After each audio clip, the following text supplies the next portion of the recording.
अरविंद केजरीवाल मागे जेव्हा बाहेर आले होते त्यांचं म्हणणं होतं की जर सरकार परत आलं तर याच्यानंतर ते उद्धव ठाकरेंना पण जेलमध्ये टाकतील. आमची तयारी आहे संघर्ष करण्याची. बरं. उद्धव ठाकरे या देशामधले जे प्रमुख नेते आहेत, जे या हुकुमशाही विरुद्ध, बरं का, या झुंडशाही विरुद्ध उभे आहेत, त्याच्यामध्ये उद्धव ठाकरेंचं नाव फार वरचं आहे. आम्ही मोदींना लोकशाहीची जपमाळ ओढायला शेवटी लावलं ना. महाराष्ट्राने करून दाखवलं. उत्तर प्रदेश आणि महाराष्ट्र ही दोन राज्य आहेत ज्यांनी मोदींना गुडघ्यावर आणलं, अमित शहाना गुडघ्यावर आणलं. त्यांचे चेहरे बघा ना आज तुम्ही. हे दोन्ही लोक माझ्या नजरेला नजर मिळवू शकत नाहीत. मला कधी समोर भेटले तरी त्यांना माहिती आहे हा स्वाभिमान आहे महाराष्ट्राचा. मराठी माणसं आहोत आम्ही, बरं का. प्राण जाय पर वचन न जाय. बाळासाहेब ठाकरेंनी आम्हाला शिकवलं आहे, उगाच कोणापुढे वाकायचं नाही. या सगळ्या निकालांमध्ये तुम्हाला काय वाटतं, तुम्ही आता महाराष्ट्राने याचा उल्लेख केला, मॅन ऑफ द मॅच कोण आहे नक्की या सगळ्या निकालांमध्ये? मॅन ऑफ द मॅच कोण आहे? राहुल गांधी आहेत, अखिलेश यादव आहेत ज्यांनी युपीमध्ये एवढ्या जागा जिंकल्यात, ममता आहेत, उद्धव ठाकरे आहेत. या देशाचा संपूर्ण देशामध्ये लोकांना आत्मविश्वास देण्याचं काम नक्कीच राहुल गांधींनी केलं आहे देशात. तुम्ही काही म्हणा, पण राहुल गांधींनी नरेंद्र मोदीचा मुखवटा ओरबडून काढला. जे हल्ले राहुल गांधी करत राहिले सातत्याने, त्यांचा भ्रष्टाचार असेल, त्यांच्या इतर भूमिका असतील.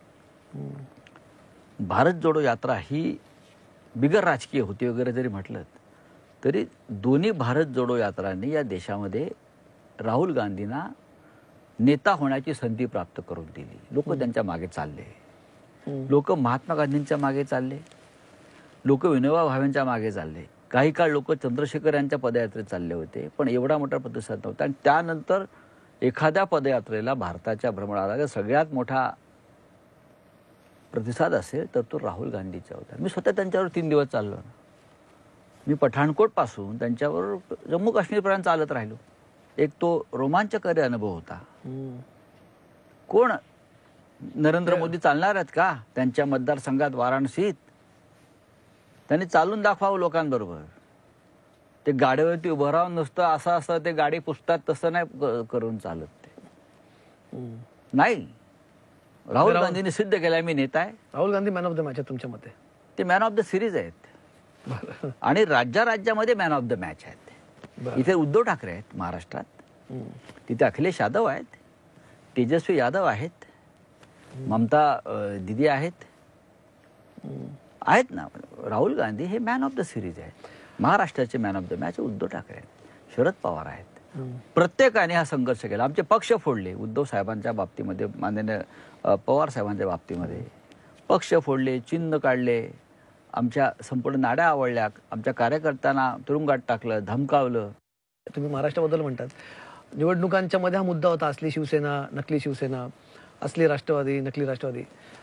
निवडणुकांच्या निकालाने कारण तुम्ही म्हणत होता की जनतेच्या न्यायालयात फैसला होईल, झाला असं तुम्हाला वाटतं? नक्कीच नक्कीच, का होऊ नये. बघा, शरद पवार साहेबांनी बारामतीमध्ये सुप्रिया सुळे यांचे डिपॉझिटच घालवतो अशी भाषा होती. अजित पवारांनी तर धमकी सत्रच आरंभलं. म्हणजे एखाद्याला साप चावतो माहिती होतं मला, पण त्यांना अमित शहा चावल्यासारखं वाटलं मला. अशा धमक्या लोकांना, कार्यकर्त्यांना, लहान लहान कार्यकर्त्यांची दुकानं बंद केली, व्यापार बंद केले. ही काय पद्धत झाली लोकशाहीमध्ये? त्यांचं काम केलं असतं तुझा धंदा बंद करतो, नोटिसा मारतो, दंड लावतो. ही लोकशाही आहे का? ही लोकशाही जे मोदी सार्वमताचा उल्लेख करतात त्या सार्वमतामध्ये ही दादागिरी येते का अशा प्रकारची? त्या सार्वमतामध्ये एकनाथ शिंदे ज्या पद्धतीनं अधिकाऱ्यांना धमकावून निकाल वळवण्याचा प्रयत्न करत होते त्या ठिकाणी, ते जमतं का? नाही ना. मी जे म्हणतोय तेच की 240 पैकी किमान 100 ते 90 जागा या अशा धमकी सत्र ईडी, सीबीआय या त्यांच्या एजन्सीमुळे त्यांना मिळालेले आहेत. पण जसं यश बघा, आता तुम्ही म्हटलं राष्ट्रवादीचा निकाल लागला, तिथे शरद पवारांच्या पक्षाला खूप जास्त जागा मिळाल्या, 9 जागा त्यांनी मिळाल्या, अजित पवारांना 1च जागा मिळाली. तेव्हा तिथे तरी आपण म्हणता येईल की चित्र स्पष्ट आहे की राष्ट्रवादी कोणाच्या बाजूने उभी आहे. शिवसेनेच्या बाबत म्हणायचं तर शिंदेंनाही 7 जागा तिथे मिळाल्या आहेत, तुम्हाला 9 जागा. फार फरक नाही तुमच्या जागांमध्ये? आहेत, असं नाही, तसं नाहीये. पवार साहेबांनी 10 पैकी 8 जागा जिंकल्या. 8 जागा जिंकल्यात. त्यांनी मोजक्या जागा येतील. पवार साहेबांना यश मिळावं बारामतीपासून सर्वत्र म्हणून आम्ही राबलो नाही का? आम्ही राबलो ना. बारामतीमध्ये आम्ही सर्वाधिक सभा घेतल्या. मी स्वतः 5-6 वेळा गेलो आहे. उद्धव ठाकरे गेले अनेकदा.